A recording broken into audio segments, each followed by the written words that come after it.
নমস্কাৰ মই অতুল ভূঞা আপোনালোকে চাই আছে DY365 ৰ বিশেষ অনুষ্ঠান স্পষ্টবাদ আজি আমি কথা পাতিম বিটিআৰৰ নিৰ্বাচনৰ প্ৰসংগ বিটিআৰৰ নিৰ্বাচন দুটা পৰ্যায়ত অনুষ্ঠিত হ'ব মুঠ তাত আসন আছে 40খন আসন 40খন আসনৰ ভিতৰত আজি 21খন আসনৰ প্ৰথম পৰ্যায়ৰ নিৰ্বাচন অনুষ্ঠিত হৈ গৈছে পৰৱৰ্তী নিৰ্বাচন 19খন আসনত হ'ব মূলত আজি দুখন জিলাত এই নিৰ্বাচন অনুষ্ঠিত হৈছিল উদালগুৰি আৰু বাস্কা এই দুখন জিলাৰ মাজত নিৰ্বাচন আজি কেন্দ্ৰীভূত হ'ল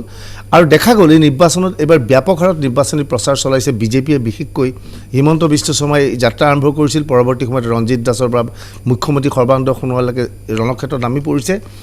পৰিষদীয় নিৰ্বাচনত এনে ধৰণে এটা সৰ্বদলীয় ৰাজনৈতিক দলে এনে ধৰণে লগাটো তাৎপৰ্যপূৰ্ণ ঘটনা কিন্তু বিজেপিৰ ভাৱে আচৰিত হ'বলগীয়া একো নাই হায়দৰাবাদ পৌৰসভা নিৰ্বাচনতো স্বয়ং সভাপতিৰ পৰা আৰম্ভ কৰি অমিত শ্বাহে যি ধৰণে প্ৰচাৰ চলাইছিল গতিকে নিৰ্বাচন বুলি ক'লে প্ৰতিটো নিৰ্বাচনক বিজেপিয়ে গুৰুত্ব দিয়ে কিন্তু এতিয়া যি দেখা গ'ল যে আজিৰ নিৰ্বাচনী ফলাফল কি হ'ব তাৰ পৰা আমি বিতংভাৱে বিশ্লেষণ কৰাটো উচিত নহয় যেহেতু নিৰ্বাচনী আয়োগৰ বাধ্যবাধকতা আছে তৎসত্ত্বেও সমগ্ৰ বিষয়টোক লৈ আজি যি দৃশ্যপট আমি আলোচনা কৰিম আৰু লগতে ঘটনাস্থলীত থকা সাংবাদিকৰ পৰা আমি বিতং তথ্য জানিবলৈ আলোচনা কৰিম যে আমি প্ৰশ্ন কৰিব বিচাৰিম বিটিআৰ প্ৰকৃততে কাৰ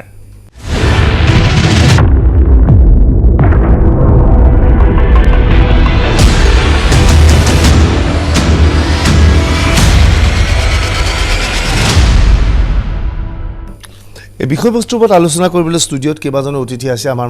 মাজত আছে কংগ্ৰেছৰ হৈ তেওঁলোকৰ মুখপাত্ৰ কমল মেধি আমাৰ লগত বিজেপিৰ হৈ আছে অপৰাজিতা ভূঞা তেওঁলোকৰ মুখপাত্ৰ আৰু দুজন ব্যক্তিক আমি নিৰপেক্ষভাৱে বিশ্লেষণ কৰিবলৈ মাতিছোঁ জ্যেষ্ঠ সাংবাদিক হাইদৰ হুছেইন যথেষ্ট অভিজ্ঞ ব্যক্তি আৰু এই বিষয়বস্তুৰ ওপৰত আৰু আলোচনা কৰি আমি লগতে আৰু এজন চিন্তাবিদক মাতিছোঁ প্ৰদ্যুৎ গোস্বামী তেখেত আমাৰ লগত আছে আটাইকে ধন্যবাদ জ্ঞাপন কৰিছোঁ আৰু আমি দুজন সাংবাদিক এজন উদালগুৰিত আছে এজন টংলাত আছে মুন গোস্বামী আৰু দিব্য দুজন আছে তেওঁলোকৰ সৈতে আমি কথা পাতিম কিন্তু আজি যি 21টা সমষ্টি নিৰ্বাচন অনুষ্ঠিত হৈ গ'ল তাৰ ফলাফল বা কি হ'ব সেই বিষয়ে আমি পুনৰ কৈছোঁ আমি আলোচনা কৰাটো উচিত নহ'ব আমাৰ ফালৰ পৰা কোনো বক্তব্য দিয়া নহ'ব আৰু আমিও নিজাববীয়াকৈ ইয়াৰ এক্সিট পোল চলাইছিলোঁ যদি ইয়াৰ সমীক্ষা দিব পৰা অৱস্থাত এতিয়া নাই আমি 10 তাৰিখে দ্বিতীয় পৰ্যায়ৰ নিৰ্বাচন অনুষ্ঠিত হোৱাৰ পিছত ইয়াৰ ওপৰত কথা পাতিম কিন্তু বাস্তৱ সত্যটো হ'ল যে এইবাৰ বিপিএফ প্ৰত্যাহ্বানৰ সন্মুখীন হৈছে প্ৰথম কথা দ্বিতীয়তে আজি যিবোৰ দেখা গ'ল যে আজিৰ তাৰিখত যি ধৰণে কংগ্ৰেছে শক্তিশালী স্থিতি দেখুৱাব লাগিছিল আজিৰ তাৰিখত কংগ্ৰেছে ইমান শক্তিশালী স্থিতি দেখুৱাব পৰা নাই বিটিআৰত আগতেও কংগ্ৰেছৰ ইমান শক্তিশালী স্থিতি নাছিল তৃতীয়তে নৱশৰণীয়াৰ নেতৃত্বাধীন গণসুৰক্ষা মৰ্চাই যি ধৰণে প্ৰাধান্য দেখুৱাব লাগিছিল সেই প্ৰাধান্য দেখুৱাব পাৰিছে নে নাই তাকো লৈ বিভিন্ন প্ৰশ্নৰ সৃষ্টি হৈছে মই কমল মেধিৰ পৰা আৰম্ভ কৰিব বিচাৰিছোঁ কমল মেধি ডাঙৰীয়া আপুনি এই নিৰ্বাচনৰ সময়ত দেখা গৈছিল আপুনি নিৰ্বাচনী প্ৰচাৰ অভিযানটো অংশগ্ৰহণ কৰিছিল আজিৰ ফিডবেক কিবা আহিছে নেকি কেনেধৰণৰ খবৰ আপোনালোকৰ হাতলৈ আহিছে আজি আমাৰ প্ৰথম পৰ্যায়ৰ বিটিচি নিৰ্বাচনৰ আজি সামৰণি পৰিলে ভোটদানৰ আৰু বাক্সা আৰু ওদালগুৰি জিলাৰ আমি যিখিনি তথ্য পাইছোঁ বা আমাৰ যিখিনি অভিজ্ঞতা বা আমাৰ বিভিন্ন উৎসৰ পৰা আমি যিখিনি খবৰ পাইছোঁ তাৰ পৰা এটা কথা আমি গম পাইছোঁ যে গোটেই নিৰ্বাচনটোত আমি মিত্ৰজোঁটে আমি টোটেল আমাৰ কংগ্ৰেছ মিত্ৰজোঁটে আমি 8টা সিটত দিছিলোঁ বাক্সাত 4টা আৰু ওদালগুৰিত 4টা তাৰে 2টা সিটত আমাৰ ফলাফল আমি কণ্টেষ্ট কৰিছোঁ ধনশিৰিটো হয়তো আমি জিকিম কিন্তু মই জিকা হাৰাৰ কথাটো মই যদি এটা ৰাজনৈতিক দলৰ মুখপাত্ৰ মই প্ৰথমতে কৈ লৈছোঁ মই মানে এটা ৰাজনৈতিক দলৰ মুখপাত্ৰ হিচাপে আমি 8টাত দিছোঁ 8টাতে জিকিম এই ধৰণৰ কথা কোৱা মানুহ মই নহয় আজি চবেই কৈছে এটা বিজ্ঞান এটা মানে যিটো বাস্তৱ সেইটোৱে উচিত কথা এতিয়া চবেই কৈ আছে যে বিজেপি জিকিব বিজেপিয়ে চুনামি কৰিছে কিন্তু মই আপোনাক আজি কৈ থৈ গ'লোঁ আমি ৰিজাল্ট দিয়াৰ দিনা আকৌ ইয়াত এনালাইচিছ কৰিম মোৰ মতে বিজেপিয়ে মথনগুৰি দিহিৰা আৰু ইফালে শুক্লাই চেৰফাং এই 3টা সমষ্টিত বিজেপিয়ে কণ্টেষ্ট কৰিছে তেওঁলোকৰ কণ্টেষ্ট কৰা এই 3টা সমষ্টি তেওঁলোকে যুঁজ দিছে জিকিব হাৰিব নকওঁ আৰু বাকী যদিও কৈছে বিপিএফে প্ৰত্যাহ্বানৰ সন্মুখীন হৈছে কাৰণ 17 বছৰ ধৰি তেওঁলোকে তাত আছে আৰু অধিষ্ঠান বিৰোধী ঢৌ পুৰা আছে কিন্তু তাৰ মাজতো আজি যিকেইটা সিটত নিৰ্বাচন হ'ল তাত কিন্তু বিপিএফে 1 নম্বৰত থাকিব বুলি মোৰ ধাৰণা আৰু 2 নম্বৰত ইউপিপিএল তেওঁলোকে থাকিব আৰু আমি জানো যে ইউপিপিএলে ইয়াৰ আগতো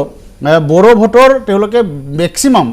গৰিষ্ঠ সংখ্যক বড়ো ভোট তেওঁলোকে লাভ কৰে কিন্তু অনাবড়ো ভোটৰ গৰিষ্ঠ সংখ্যক আচলতে বিপিএফে লাভ কৰে কাৰণে বিপিএফে এটা মানে সদায় জয়ৰ ফালে গৈ আছিলে কিন্তু এইবাৰ অনাবড়ো ভোটৰ কেইবাটাও বিভাজন হৈছে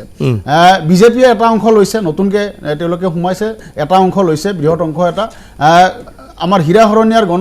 সুৰক্ষা পাৰ্টি তেওঁলোকেতো অনাবৰৰ ভোটক বেছ কৰি তেওঁলোকে দুবাৰকৈ সাংসদ হৈছে তেওঁলোকৰ ভোটৰ মূল বেছটোৱে হ'ল অনাবৰ ঠিক তেনেকৈ আকৌ অবৰ সুৰক্ষা সমিতিও কিছুমান ঠাইত কেণ্ডিডেট দিছে আৰু এই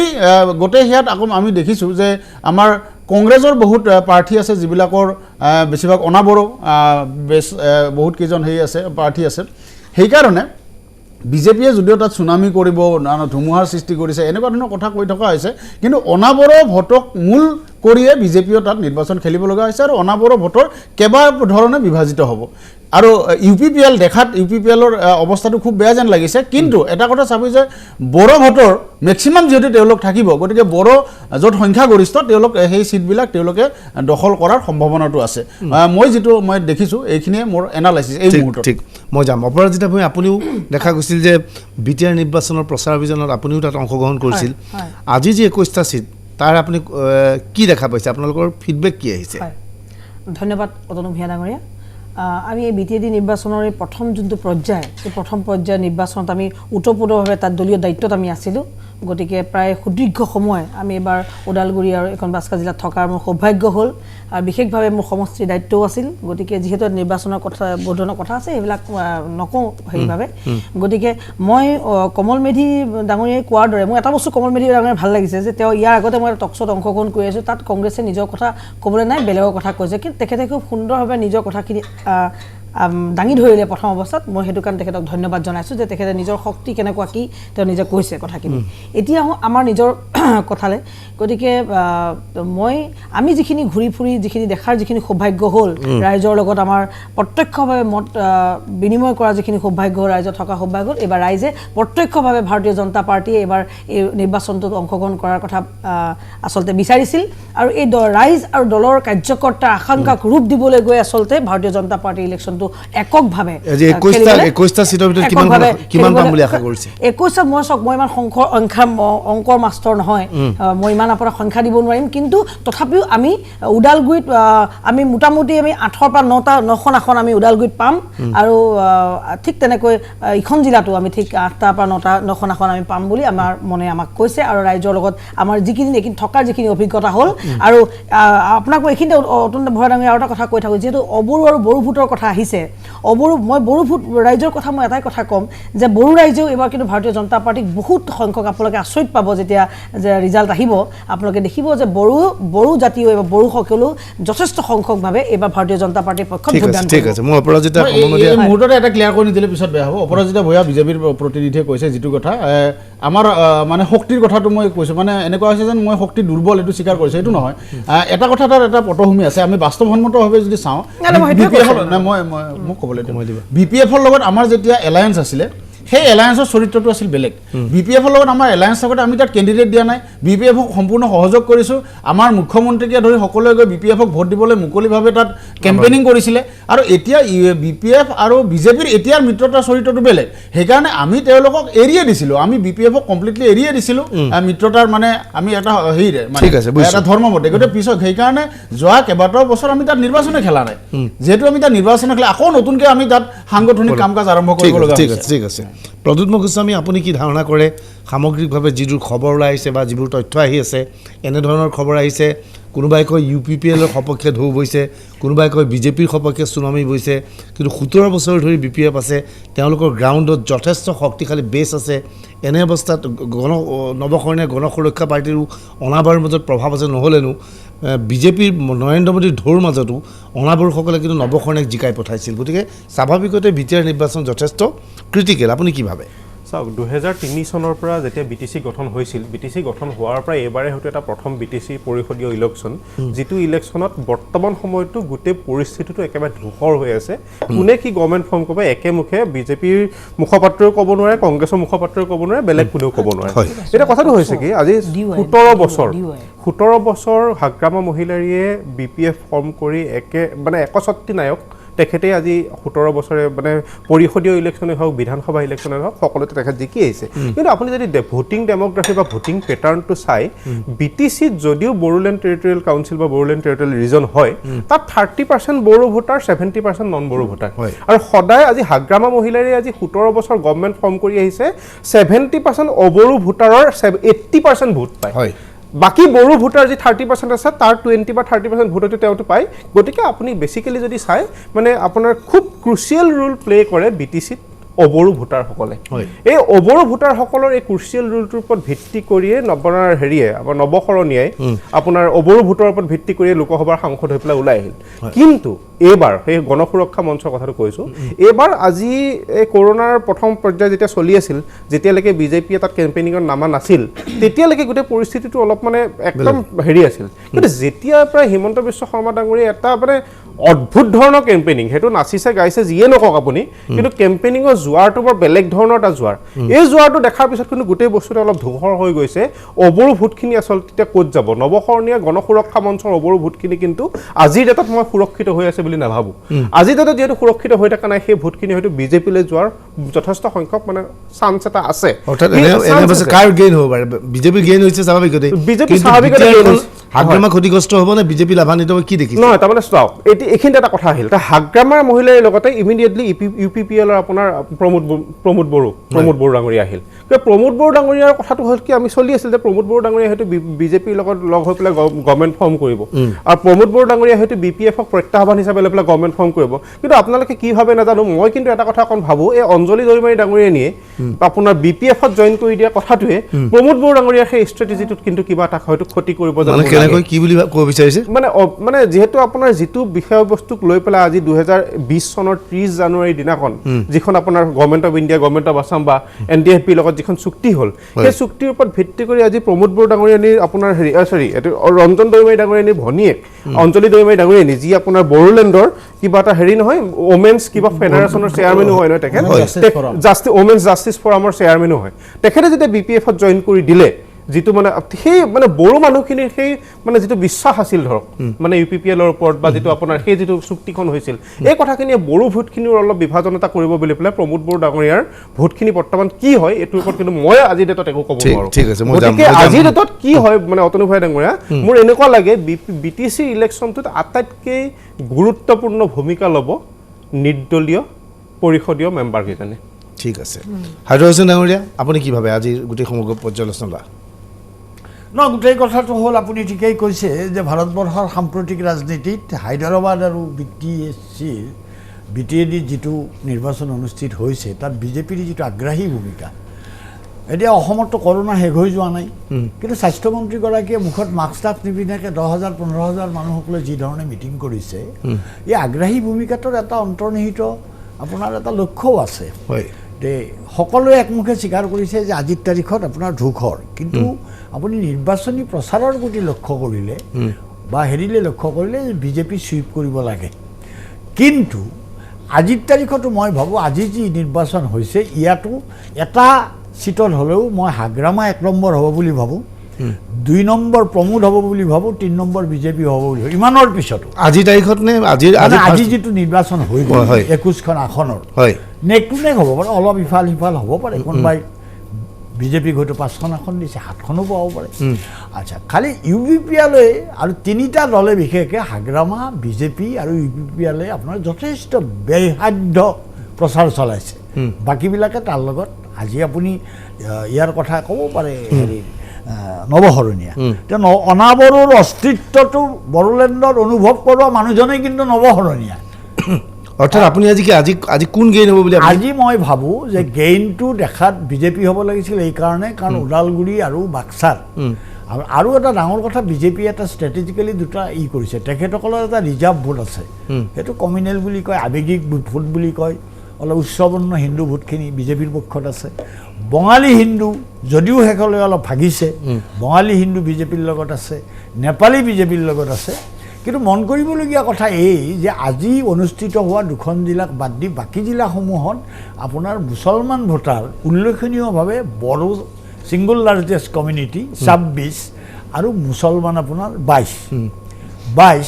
আৰু ৰাজবংশী আপোনাৰ 17-18 ইতিমধ্যে শেহতীয়া যিখন তেখেতসকলে যিটো ঘোষণা কৰিছে ৰাজবংশীৰ কাৰণে স্বায়ত্তশাসিত পৰিষদ নেকি গতিকে সেইটোৰ দ্বাৰা আপোনাৰ ৰাজবংশী ভোটতো এটা উল্লেখনীয় বিভাজন ঘটিছে তৎসত্ত্বেও 2টা ফেক্টৰে আপোনাৰ ইয়াত কৰিব পাৰে গোস্বামী ডাঙৰীয়াই অঞ্জলিৰ কথা কৈ গৈছে যে তলে তলে তাত আণ্ডাৰ কাউণ্ট খ্ৰীষ্টান আৰু নন খ্ৰীষ্টান কথা এটা আছেই উল্লেখনীয়ভাৱে আচলতে ওদালগুৰি আৰু বাস্কাত আপোনাৰ খ্ৰীষ্টান ভোট তুলনামূলকভাৱে বেছি। এক দুই, আজিকালি আপোনাৰ ফেচবুকৰ যুগত শেহতীয়াভাৱে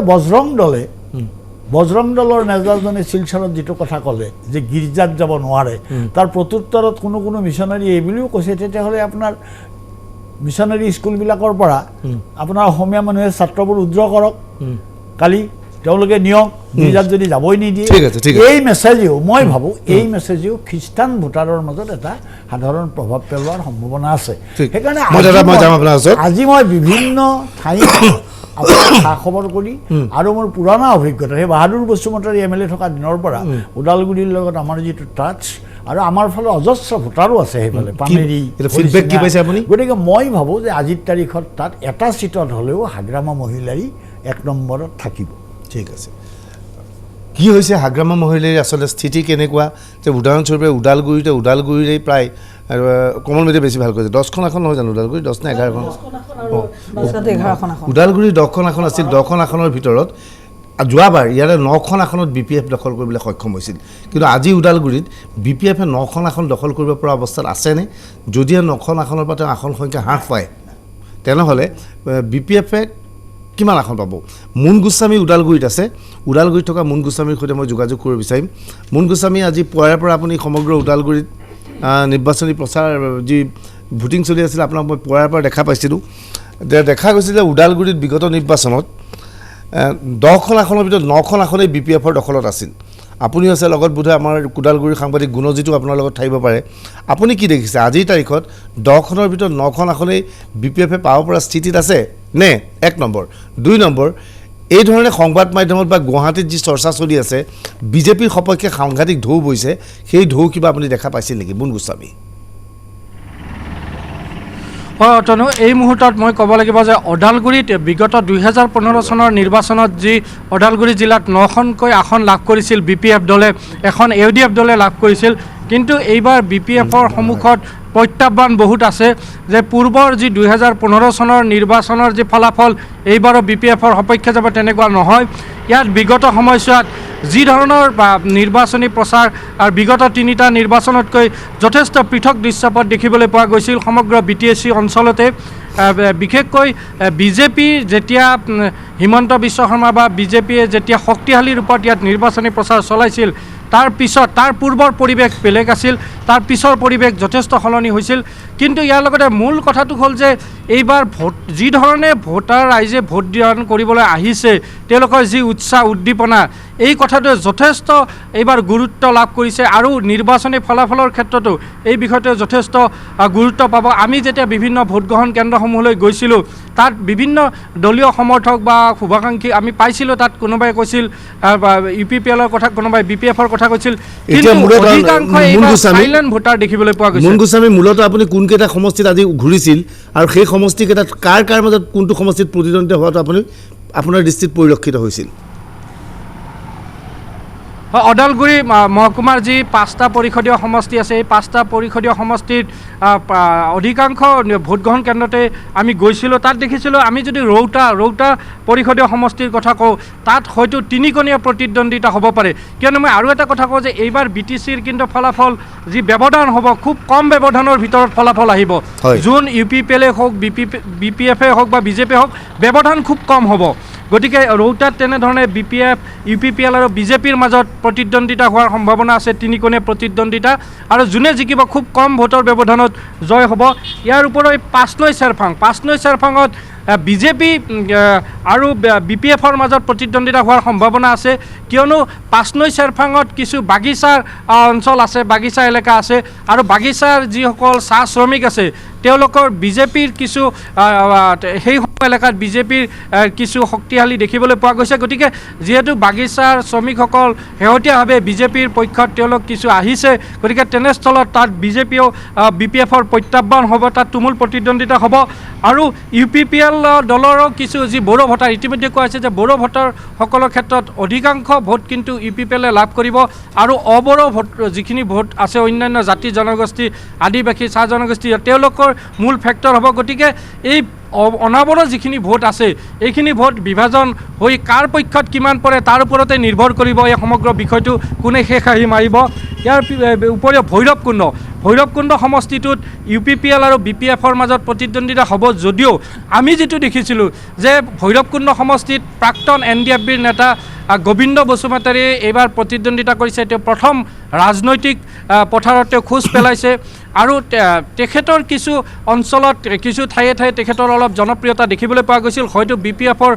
বাবে তেওঁ প্ৰত্যাহ্বান হ'ব পাৰে ভৈৰৱকুণ্ড সমষ্টিত আৰু ধনশ্ৰী সমষ্টিটোত সংখ্যালঘু ভোটাৰ যথেষ্ট আছে তাত বিগত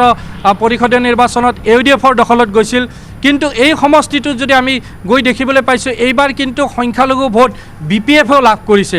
যিহেতু পূৰ্বৰ MCL AUDFৰ দখলত আছিল এইবাৰ BPFৰ সমৰ্থনত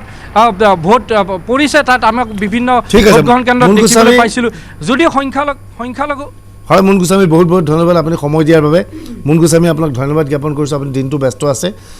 বহুত বহুত ধন্যবাদ মই এতিয়া আন এটা বিষয় হিমন্ত বিশ্ব শৰ্মাই যি এগ্ৰেছিভ নিৰ্বাচনী প্ৰচাৰ চলাইছে সেই নিৰ্বাচনী প্ৰচাৰ অভিযানত বাৰে বাৰে কৈ আছে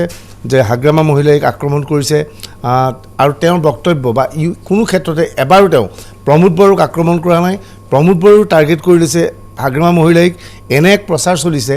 যে BTRত চৰকাৰ গঠন কৰিব ওলাইছে UPPL আৰু BJPয়ে মিলি ইয়াকে লৈ সংখ্যালঘু ভোটাৰ কিছু ভীতিগ্ৰস্ত হৈ যি সংখ্যালঘু ভোটাৰে বিভিন্ন পাৰ্টিক ভোট দিছিল কোনোবাই গণ সুৰক্ষা পাৰ্টিক দিছিল কোনোবাই AIDFক দিছিল সমষ্টি ভিত্তিত কোনোবাই কংগ্ৰেছক দিছিল এতিয়া সকলোৱে একত্ৰিত হৈ BPFৰ সপক্ষে ভোটদান কৰিছে বুলি এটা খবৰ আহিছে যদি সেই খবৰ হয় BPFৰ এটা নতুন অস্ত্ৰ আহি পৰিছে সেই অস্ত্ৰটো হৈছে সংখ্যালঘু বা মাইনৰিটি কমল মেধি এনে কিবা ধাৰণা আপোনালোকে পাইছিল নেকি মই মানে BPFে আৰু মানে সকলোৰে ধাৰণাক মানে ভুল প্ৰমাণিত কৰি BPF আৰু বেছি আগবাঢ়ি যাব পাৰিলেহেঁতেন যদিহে তেওঁলোকে চৰকাৰৰ পৰা সমৰ্থনটো উঠাই লোৱাৰ দৰে এটা ৰণকৌশল ল'ব পাৰিলেহেঁতেন কিন্তু তেওঁলোকে মানে মই ঘূৰি ফুৰোঁতে বহুতে প্ৰশ্ন কৰিছে যদিও হিমন্ত বিশ্ব শৰ্মা বা ৰঞ্জিত দাসে গালি পাৰি আছে বেয়াকৈ গালি পাৰি আছে তাৰ পিছতো কিন্তু এটা কথা দেখা গৈছে যে হাগ্ৰামা মহিলাৰীয়ে সেইটো ডিফেন্স দি গৈ আছে আৰু ৰাজ্যখনৰ যিখন চৰকাৰ চলি আছে তাত এতিয়াও 3গৰাকী মন্ত্ৰী BPFৰ পৰা প্ৰতিনিধিত্ব কৰি আছে মুখ্যমন্ত্ৰী আক্ৰমণ কৰা নাই হয় গতিকে এই মুখ্যমন্ত্ৰী আক্ৰমণ কৰা নাই ৰঞ্জিত দাস আৰু হিমন্ত বিশ্ব শৰ্মাই গতিকে এই গোটেই কথাবিলাকত কিন্তু এটা কনফিউজন এটা এক ধৰণৰ এটা ধূসৰ অৱস্থাত ভোটাৰসকল আছে যিকে সচেতন ভোটাৰখিনি সেইকাৰণে বহুতে এটা কথা কয় যে কেতিয়াবা এনেকুৱা হৈছে যে BPF আৰু BJP আচলতে নাটক কৰি আছে নেকি এনেকুৱা ধৰণৰ প্ৰশ্ন হৈছে গতিকে এই ধূসৰতা যদি আঁতৰাব পাৰিলেহেঁতেন হাগ্ৰামা মহিলাৰীয়ে তেখেতক এজন অসমৰ এগৰাকী বিচক্ষণ ৰাজনীতিক হিচাপে মই কিন্তু মানি লওঁ হাগ্ৰামা মহিলাৰীক সমৰ্থন কৰোঁ নকৰোঁ বেলেগ কথা আমি বিৰোধিতাই কৰোঁ বেছি কিন্তু তথাপি তেওঁ এগৰাকী বিচক্ষণ ৰাজনীতিবিদ কিন্তু এই ক্ষেত্ৰত তেখেতে যদি সমৰ্থন উঠাই লোৱাৰ যদি ৰণকৌশল ল'ব পাৰিলেহেঁতেন তেতিয়াহ'লে BPF আৰু বেছি আগবাঢ়ি গ'লহেঁতেন বুলি আমি ভাবোঁ হাইদৰ হুছেইন ডাঙৰীয়া এই প্ৰশ্নটো আপুনি আমাৰ যি তথ্য আহিছে সংখ্যালঘু ভোটাৰ ভীতিগ্ৰস্ত হৈ কোনোবাই UPPLক ভোট দিম বুলি ভাবিছিল কোনোবাই গণ সুৰক্ষা পাৰ্টিক দিম বুলি ভাবিছিল কিন্তু এতিয়া BJP হিমন্ত বিশ্ব শৰ্মাৰ এনেধৰণৰ এগ্ৰেছিভ অভিযানত এইসকল ভীতিগ্ৰস্ত হৈ যিটো BPFৰ ফালৰ পৰা প্ৰচাৰ চলোৱা হৈছে যে UPPL BJP চৰকাৰ আহিলে BTR চুক্তিৰ 7 নম্বৰ দফাৰ বিশেষ অনুচ্ছেদ অনুসৰি যে মানুহক উচ্ছেদ কৰা হ'ব তাত ভীতিগ্ৰস্ত হৈ সকলো BPFৰ কাষ চাপিছে এনে খবৰ আপোনাৰ লগত আছে নেকি শেহতীয়াভাৱে প্ৰথমৰ ফালে আপোনাৰ BJPৰ এটা টাৰ্গেট আছিল সংখ্যালঘু ভোটটোক 3-4 ভাগত ভাগ কৰা ভাগ হ'লে ভাল আছিল নৱশৰণীয়াৰ লগত আপোনাৰ সংখ্যালঘু আছিলেই পাৰ্লামেণ্ট ইলেকশ্যনত আছিলেই মেজৰিটি সংখ্যালঘু শেষত দেখা গ'ল যে যেহেতু ডক্টৰ হিমন্ত বিশ্ব শৰ্মা BJPয়ে প্ৰমোদ বড়োৰ ক্ষেত্ৰত বিশেষ ধৰণৰ আক্ৰমণাত্মক ভূমিকা লোৱা নাই আনহাতে হাগ্ৰামা আপোনাৰ তেওঁলোকৰ কাৰণে টেষ্টেড কাৰণ বিগত কালছোৱাত হাগ্ৰামাৰ শাসনকালতো তাত আপোনাৰ ৰায়ত হৈছে আমি গৈছিলোঁ সাংবাদিকসকল যাওঁতে হাগ্ৰামাই মোক নিজেই কৈছে যে চাওক এনেকুৱা কথা কিন্তু হোৱাৰ পিছতে শেহতীয়াভাৱে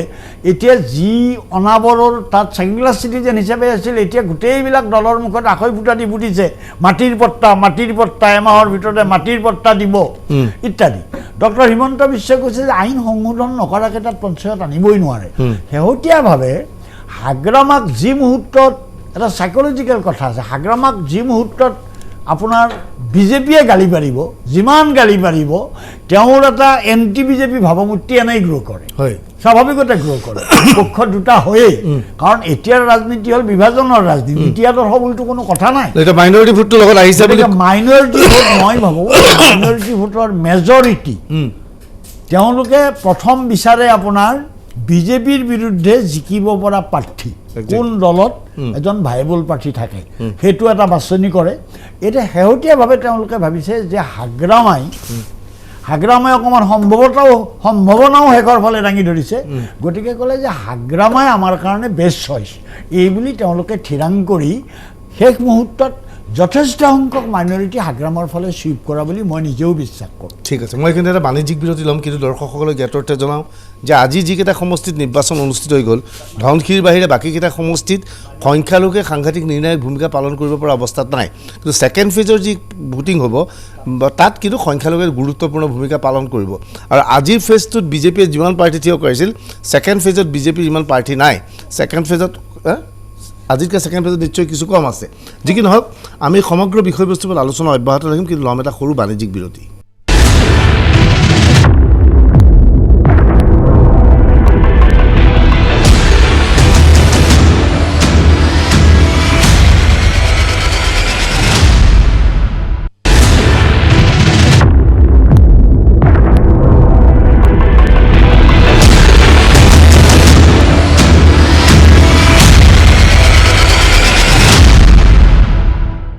আমি বিটিআৰ নিৰ্বাচনৰ ওপৰত কথা পাতি আছোঁ। টংলাত উপস্থিত আছে আমাৰ সাংবাদিক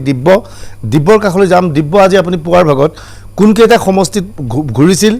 আৰু কি গুৱাহাটীত কোৱাৰ দৰে বিজেপিৰ সপক্ষে ঢৌ আছে, এনে ঢৌ আপুনি দেখা পাইছিল নেকি? প্ৰথম কথা। 2 নম্বৰ কথা, ক'ত ক'ত কাৰ কাৰ প্ৰতিদ্বন্দ্বিতা চলিছিল, সংক্ষিপ্ত ৰূপত আপুনি কি দেখা পাইছিল? আপোনাৰ ধাৰণা, আপোনাৰ নিজস্ব দৃষ্টিৰে কি দেখা পাইছিল? হয় সতনু ভূঞা, মই আজি ভেৰগাঁও মহকুমাৰ আণ্ডাৰত থকা 5টাকৈ সমষ্টিত আজি যিকেইটা ভোটকেন্দ্ৰ আছে প্ৰত্যেকটো প্ৰায়কেইটা ভোটকেন্দ্ৰতে আমি সোমাবলৈ চেষ্টা কৰিছিলোঁ, কিন্তু তাত দেখিবলৈ পোৱা গৈছিল যিকেইটা ভোটকেন্দ্ৰ আচলতে বিশেষকৈ যদি চোৱা যায় মুদৈবুৰী সমষ্টিটোত যদি চোৱা যায় সেই সমষ্টিটোত কিন্তু দুকোণীয়াহে যুঁজ হ'ব, তিনিকোণীয়া যুঁজ নহয়। সেই সমষ্টিটোত বিজেপি আৰু BPFৰ মাজত তীব্ৰ প্ৰতিদ্বন্দ্বিতা হ'ব। আৰু যদি একেদৰে যদি চোৱা যায় যিটো খালিংদুৱাৰ সমষ্টি আছে, সেই খালিংদুৱাৰ সমষ্টিটো যদি চোৱা যায় তাত আকৌ বিজেপিৰ যিগৰাকী প্ৰাৰ্থী আছে সেই প্ৰাৰ্থীগৰাকীৰ লগতে যিগৰাকী BPFৰ প্ৰাৰ্থী আৰু UPPLৰ প্ৰাৰ্থী, সেই তাতো দুকোণীয়া যুঁজ হ'ব যেনেহে এক অনুভৱ হৈছিলে। কিন্তু যদি চোৱা যায় যিটো ভেৰগাঁও, সেই ভেৰগাঁও সমষ্টিটোতো একেদৰে যদি চোৱা যায় তিনিকোণীয়া প্ৰতিদ্বন্দ্বিতা হোৱাৰ সম্ভাৱনা আছে। কিন্তু যদি চোৱা যায় তাত কিন্তু UPPLৰ যি ভোটাৰ, সেই UPPLৰ প্ৰতিহে যথেষ্ট ভোটাৰ আকৰ্ষণ হোৱা পৰিলক্ষিত হৈছিলে। ঠিক একেলগে যদি চোৱা যায় ননৈ চেৰফাং সমষ্টি, যিটো সমষ্টি, সেই সমষ্টিত যথেষ্ট চাহ বাগানৰ লোক আছে, বাগানীয়া ভোট আছে। সেই সমষ্টিটোত কিন্তু BPF আৰু বিজেপিৰ মাজত তীব্ৰ প্ৰত্যাহ্বান হ'ব বুলি ইতিমধ্যে আমাৰ হাতত যিহেতু আমি দিনটো ঘূৰিছিলোঁ সেই হিচাপত আমি অনুমান কৰিব পাৰি, কিন্তু সময়ত ফলাফল ওলাব তেতিয়া হয়তো গম পোৱা যাব। কিন্তু যিকেইটা সমষ্টিত আমি ঘূৰিছিলোঁ, বিশেষকৈ যদি চোৱা যায় এই সমষ্টিসমূহত বিশেষকৈ যিসমূহ BPFৰ ভোটাৰ আছিলে, বড়ো ভোটাৰ, তাৰ যুৱ চামক কিন্তু UPPLে বিশেষকৈ আকৰ্ষণ কৰিবলৈ এইবাৰ সক্ষম হৈছিলে তেওঁলোকৰ যি মতামত। আৰু বিশেষকৈ যদি চোৱা যায় বহু সংখ্যক কিন্তু চাইলেণ্ট ভোটাৰ আছে। বিশেষকৈ যদি চোৱা যায় অসমীয়া ভোটাৰ, যিখিনি অসমীয়া লোকৰ ভোটাৰ আছিলে সেই ভোটাৰ কিন্তু চাইলেণ্ট ভোটাৰ, তেওঁলোকে কোনো ধৰণৰ মন্তব্য কৰা নাই বা ক'ত কি ধৰণৰ তেওঁলোকে মতামত প্ৰকাশ কৰা নাছিলে। কিন্তু এই যিসকল চাইলেণ্ট ভোটাৰ, এই চাইলেণ্ট ভোটাৰে কিন্তু এই যি নিৰ্বাচন ভেৰগাঁও মহকুমা সদৰৰ অন্তৰ্গত যি 5টাকৈ সমষ্টি তাত কিন্তু নিৰ্ণায়ক ভূমিকা গ্ৰহণ কৰিব। এতিয়া তাত বিজেপিৰ সপক্ষে বঁটা আছে বুলি যি প্ৰচাৰ চলোৱা হৈছে, তেনে বঁটা আপুনি দেখা পাইছিল নে মুকলিভাৱে? যি আচলতে 5টা সমষ্টিত দেখিবলৈ পোৱা গৈছিল আজিৰ নিৰ্বাচন হ'ল ভেৰগাঁও মহকুমাৰ অধীনত, কিন্তু তাৰে মাত্ৰ দুটা সমষ্টি ননৈ চেৰফাং আৰু মুদৈবুৰী সমষ্টিতে বিজেপিৰ সপক্ষে কিছু বঁটা আছে, কিন্তু বাকীকেইটা সমষ্টিত কিন্তু বিজেপিৰ ফালে তেনেকুৱা ধৰণৰ কোনো বঁটা দেখিবলৈ পোৱা যোৱা নাছিলে। বিশেষকৈ যদি চোৱা যায় কেইবাটাও সমষ্টি আছিলে, যেনেধৰণৰ যদি চোৱা যায় আমি ভেৰগাঁও গৈছিলোঁ, ভেৰগাঁওতো তেনেকুৱা ধৰণৰ বঁটা আমি নেদেখিলোঁ। একেদৰে যদি চোৱা যায় আমি খালিংদুৱাৰ সমষ্টি গৈছিলোঁ, খালিংদুৱাৰ সমষ্টিটো তেনেকুৱা ধৰণৰ বঁটা নাছিল। কেৱল এই যি 5টা সমষ্টি আছে ভেৰগাঁও মহকুমা সদৰৰ অন্তৰ্গত, তাৰে মাত্ৰ 2টা সমষ্টিতহে বিজেপিৰ ফালে এক অলপ ধুমুহা আছে যদিও কিন্তু তেনেধৰণৰ নিশ্চিত নহয়, কিয়নো তাতো দুকোণীয়া যুঁজ হ'ব, তিনিকোণীয়া যুঁজ হোৱাৰ কলাইগাঁৱৰ কিবা খবৰ পাইছে নেকি? কলাইগাঁৱত যথেষ্ট যদি কলাইগাঁৱৰ যিটো মুদৈবুৰী সমষ্টি আচলতে সেইটো কলাইগাঁৱৰ যিটো মুদৈবুৰী সমষ্টি কয়, সেই সমষ্টিটোত যিগৰাকী বিজেপিৰ প্ৰাৰ্থী আছিলে, বিজেপিৰ প্ৰাৰ্থীগৰাকীৰ ফালে যথেষ্ট ঢৌ আছে। তাত বিজেপিৰ বঁটা বলিছে। যিসকল অসমীয়া ভোটাৰ আছে সেই সকলো বিজেপিৰ প্ৰতি আকৃষ্ট হৈছিলে আৰু তাতো কিছু অংশত আচলতে বাগানীয়া ভোট আছে সেই ফালৰ পৰা যদি চোৱা যায় সেই সমষ্টিটো বিজেপিৰ ফালৰ পৰা ভাল খবৰ হ'ব পাৰে সেয়া কিন্তু সময়হে ক'ব কিন্তু বৰ্তমান সময়তো সেই সমষ্টিটো কিন্তু যিহেতু যিটো মুদৈমুৰি সমষ্টি তাত পূৰ্বৰ 17 বছৰ ধৰি EM হৈ আছিলে জগদীশ চৰকাৰ সেইবাবেই সমষ্টিত কিন্তু বিজেপিয়েও তাত এক প্ৰত্যাহ্বানৰ সন্মুখীন হ'ব হয় দিব্য বহুত বহুত ধন্যবাদ জ্ঞাপন কৰিছোঁ আপোনাক বহুত বহুত ধন্যবাদ জ্ঞাপন কৰিছোঁ আমাৰ খবৰ আহিছে গুৰেশ্বৰতো ঠিক একেধৰণে BPF আৰু বিজেপিৰ মাজত প্ৰতিদ্বন্দ্বিতা চলিছে বাক্সা জিলাত দেখা গৈছে বাক্সা জিলাত গণ সুৰক্ষা পাৰ্টি কিছু শক্তিশালী ৰূপত আছে প্ৰতিটো সমষ্টি তাত বিজেপিয়ে প্ৰাৰ্থী থিয় কৰা নাছিল গতিকে তাত গণ সুৰক্ষা মঞ্চই ক'ৰবাত UPPLৰ সৈতে ক'ৰবাত BPFৰ সৈতে যুঁজিছে আমি অনুষ্ঠানৰ আৰম্ভতে যি কৈছোঁ কম ব্যৱধানত ক'ৰবাত জিকাৰ সম্ভাৱনা আছে অপৰাজিতা ভূঞা আপুনি ঘূৰিছিল আপুনি কি দেখা পাইছে কি ভাবি আছে ন মই প্ৰথমতেতো আপোনাক স্পষ্টভাৱে কৈছোঁ যে এই দুখন জিলাত এতিয়া নিৰ্বাচন আজি অনুষ্ঠিত হৈ গ'ল এই দুখন জিলাত তেওঁ যিদৰে কৈছে যিকেইটা সমষ্টিত তেওঁ সেয়া নাই বুলি কৈছে আপোনাৰ সাংবাদিকে কৈছে যে তাত বিজেপিৰ বতাহ দেখা নাই ওপেনলি বতাহ দেখা নাই কিন্তু সাইলেন্ট ভোটাৰ আছে সাইলেন্ট ভোটাৰ আছে বিজেপি বতাহ দেখা নাই বুলি কিন্তু আপোনালোকে চাব যে যেতিয়া ৰিজাল্ট আহিব আৰু বেছি দিন নাই আজি 7 তাৰিখ আমি 5 দিনৰ পাছতে ৰিজাল্ট আমি পাম মই প্ৰথমতে কৈছোঁ আপোনাক মই একজেক্টলি সংখ্যা দিব নোৱাৰিম কিন্তু ভাৰতীয় জনতা পাৰ্টি এবাৰ ভাল আসন লাভ কৰিবলৈ সক্ষম হ'ব আৰু বিশেষকৈ ধনশিৰি সমষ্টিৰ কথাটো যোনটো কৈ আছে ধনশিৰি সমষ্টিটো সংখ্যালঘু সম্পূৰ্ণ সংখ্যালঘু সমষ্টি বুলি ক'লে ভুল হ'ব তাত 22,000 সংখ্যালঘু আছে কিন্তু তাৰ ভিতৰতে প্ৰায় 4,700 ডি ভোটাৰ আছে তাত বড়ো ভোটাৰ কিমান আছে তাত বড়ো ভোটাৰ তাৰ পৰা 26,000 কিমান বড়ো ভোটাৰ আছে মই আপোনাক গোটেই হিচাপটো ক'ব পাৰিম বুজিলোঁ বাকী কেণ্ডিডেটজনটো মুছলমান নহয় কেণ্ডিডেট বড়োই নহয় কেণ্ডিডেট বড়ো ৰাধেশ্বৰী বড়ো ডাঙৰীয়ানী আমি আমাৰ ভাৰতীয় জনতা পাৰ্টীৰ প্ৰাৰ্থী ৰাধেশ্বৰী বড়ো এগৰাকী মহিলা প্ৰাৰ্থীক আমি তাতে প্ৰাৰ্থিত্ব দিয়া হৈছে তাৰ লগত মিঠাৰাম বসুমতাৰী ডাঙৰীয়া আছে মিঠাৰাম বসুমতাৰী ডাঙৰীয়া আগতে EM আছিল দুটা টাৰ্মকে EM আছিল তেওঁ BPFৰ আছিল তেওঁ EM আছিল এইবাৰ তেওঁ ADFৰ প্ৰতিদ্বন্দ্বিতা আগবঢ়াইছে আৰু আপোনাক মই এটা কথা কওঁ দুজন NDFB কেণ্ডিডেট আছে আৰু ফিলপ বসুমতাৰী তেওঁ তাৰ নহয় BPFৰ কেণ্ডিডেট এইখিনিতে এনেধৰণৰ খবৰ আহিছে অঞ্চল বিশেষকৈ ছেকেণ্ড ফেজ ইলেকশ্যনত সেইটো দেখা যাব কোনোবা সমষ্টিত BPFে তেওঁলোকৰ পাৰ্টি যে দুৰ্বল দেখিছে তাত তেওঁলোকে AIDFক সমৰ্থন দিবলৈ আহ্বান জনাইছে আৰু ইয়াৰ বিপৰীতে বহুকেইটা সমষ্টিত AIDFে ভিতৰি BPFক সমৰ্থন দিবলৈ আগবঢ়াইছে কমল মেধি আপুনি বাৰে বাৰে কৈছে যে ওদালগুৰিৰ যিটো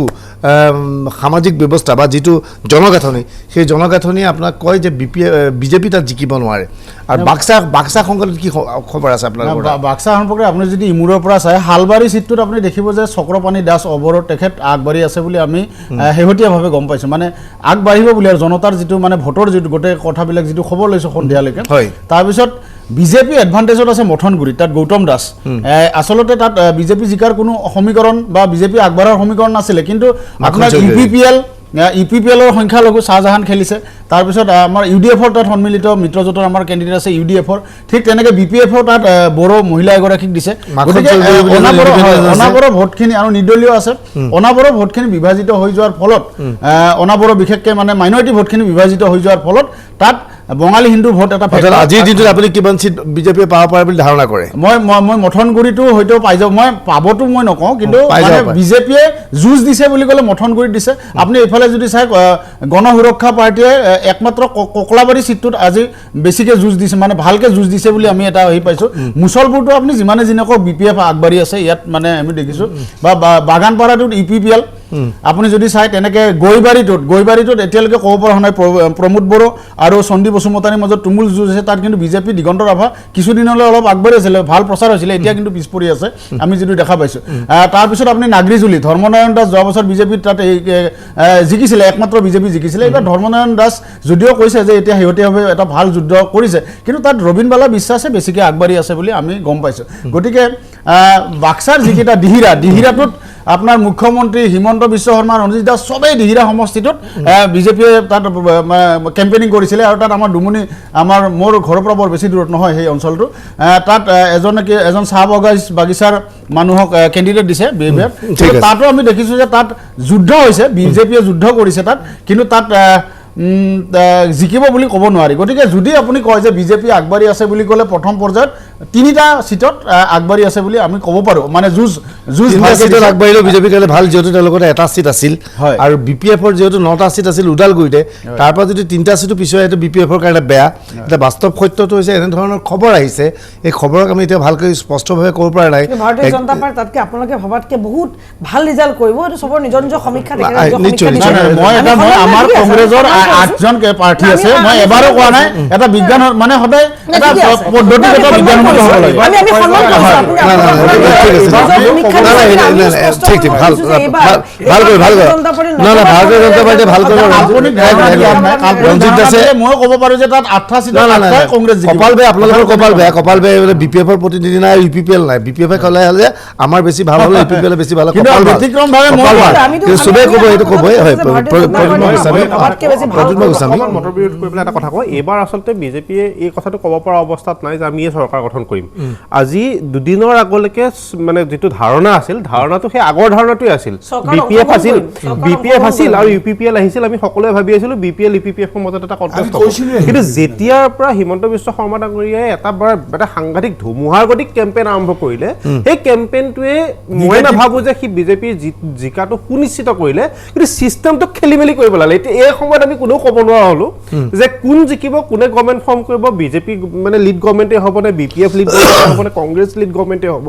এই সময়ত কিন্তু আমি কোনেও ক'ব নোৱাৰা হ'লো আৰু আপুনি যদি এটা কথা চাই বৰ্তমান সময়ত গোটেই যুঁজটো বাজৰবিলাক পিছৰ কথা আপুনি গণমঞ্চই হওক UPPL হওক পিছৰ কথা কিন্তু গোটেই যুঁজটো হাগ্ৰামা মহিলাৰ ভাৰ্চাছ হিমন্ত বিশ্ব শৰ্মা ডাঙৰীয়া বা বিজেপি এই গোটেই যুঁজটো হৈ আছে মাজত UPPL গণমঞ্চ এইবিলাক সোমাই আছে গতিকে এই যুঁজটোত শেষত গৈ পেলাই গুৰুত্বপূৰ্ণ ভূমিকা ল'ব এইবাৰ ইলেকশ্যনটোত 90জন নিৰ্দলীয় প্ৰাৰ্থী আছে য'ত আপোনাৰ UPPL-এ 40 আপুনি ভাবে যে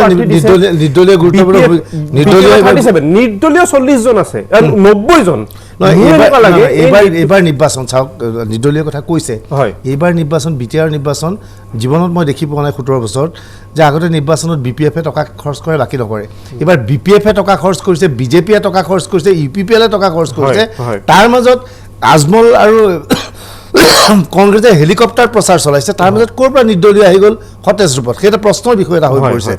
মই হাইদৰ হোসেন ডাঙৰীয়া আপোনাৰ ওচৰত যাব বিচাৰিছোঁ যে এই সমগ্ৰ বিষয়টোত দেখা গৈছে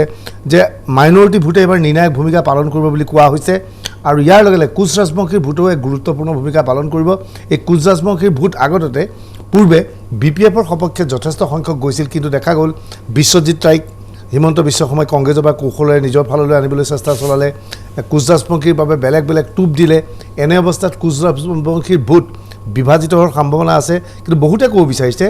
বিজেপিয়ে য'ত গেইন কৰিছে মূলতঃ গণ সুৰক্ষা পাৰ্টিৰ ভোটে লৈছে BPF বা UPPL-ৰ ভোট ক্ষতিগ্ৰস্ত কৰিব পৰা নাই কি ভাবে হাইদৰ হোসেন ডাঙৰীয়া ন কথাটো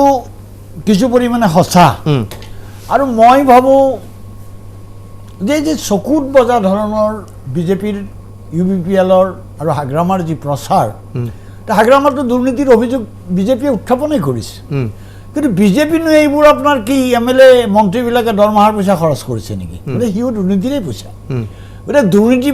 দুৰ্নীতিপৰায়ণক গালি পাৰিছে সেইটো ইণ্টেলেকচুৱেলে বুজিছে সাধাৰণ মানুহে বুজা নাই নহয় তাত যিটো বহি আছে হ'ল এইটো চাওক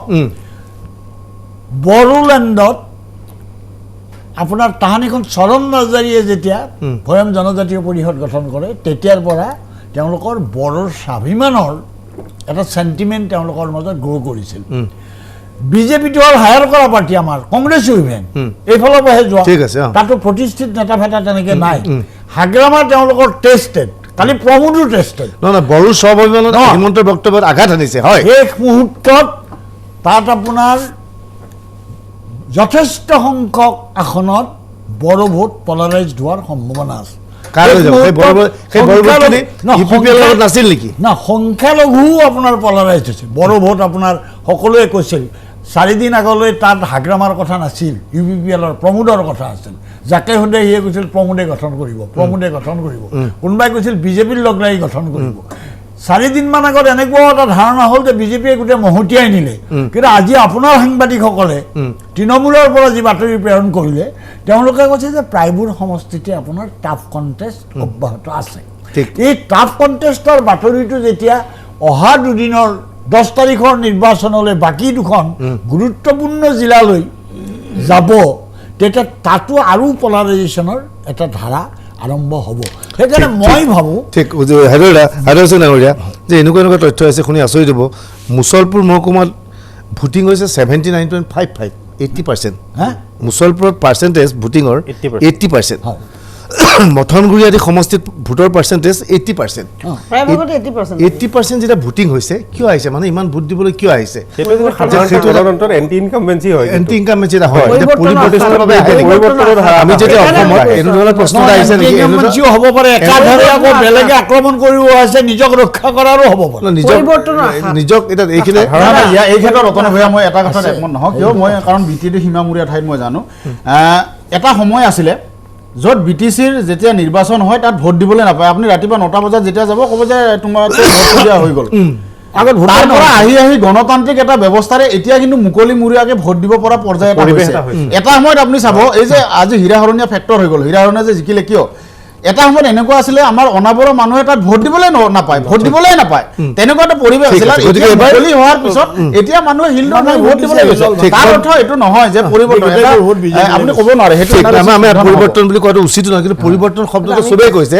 পৰিৱৰ্তনটো কি পৰিৱৰ্তন আমি কোনেও বুজি পোৱা নাই আজিকালি পৰিৱৰ্তনৰ বেলেগ ধৰণৰ শব্দ সকলোৱে পৰিৱৰ্তন বুলি ব্যৱহাৰ কৰে কোনোবাই পৰিৱৰ্তন বুলি কয় UPPৰ কথা কয় কোনোবাই পৰিৱৰ্তন বুলি কয় কংগ্ৰেছক লাগে বুলি কয় কোনোবাই পৰিৱৰ্তন বুলি BPFৰ কথা কয় যি কি নহয় পৰিৱৰ্তনৰ আমি এইখিনিতে ল'ম এটা সৰু বাণিজ্যিক বিৰতিৰ পিছত আলোচনা অব্যাহত থাকিব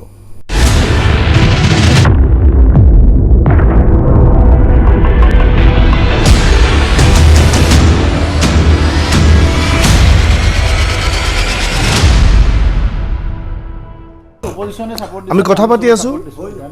BTR নিৰ্বাচনৰ ওপৰত আমাৰ সময় প্ৰায় শেষ হৈ আহিছে মই সকলোৰে পৰা শেষ সময় ল'ম যে কমল মেধি যে এই নিৰ্বাচনে আগন্তুক বিধানসভা নিৰ্বাচনত কেনে প্ৰভাৱ বিস্তাৰ কৰিব কোন জিকে কোন হাৰে বেলেগ কথা কি হ'ব পাৰে কিবা প্ৰভাৱ বিস্তাৰ কৰিব না প্ৰথম কথাটো হ'ল এই BTR নিৰ্বাচনক কেন্দ্ৰ কৰি হিমন্ত বিশ্ব শৰ্মাই যি ৰাজনীতি BTCত আৰম্ভ কৰিলে একেবাৰে ৰাজনৈতিক সংস্কৃতিটো এটা নেতিবাচক দিশলৈ লৈ গ'ল এটা একদম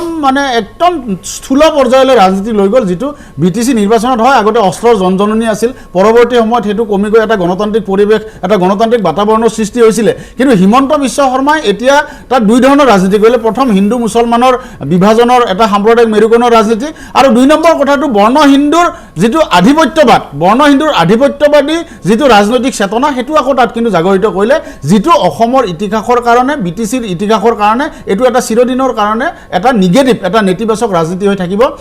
আৰু এটা কথা ভাল হৈছে যে এটা গণতান্ত্ৰিক বাতাবৰণ আগতকৈ বেছি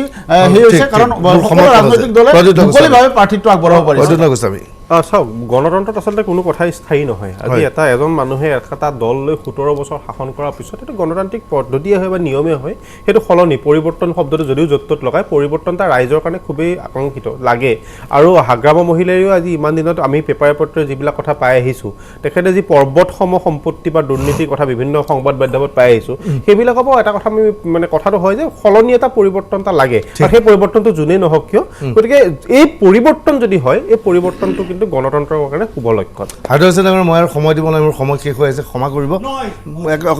30 ছেকেণ্ডৰ ভিতৰত আপুনি কওক ময়ো কওঁ পৰিৱৰ্তনটো ভাল কিন্তু ভালৰ কাৰণে পৰিৱৰ্তন হ'লে সেইটো আৰু ভাল কিন্তু এইবাৰৰ পৰিৱৰ্তনে সেই ভালৰ ইংগিত বহন কৰে নে নকৰে সেই সম্পৰ্কে সন্দেহৰ হ'ব সকলোকে ধন্যবাদ জনাই অনুষ্ঠানৰ পৰা বিদায় জনাইছোঁ কিছু সময়ৰ পিছত অনুষ্ঠিত হ'ব 24 ঘণ্টা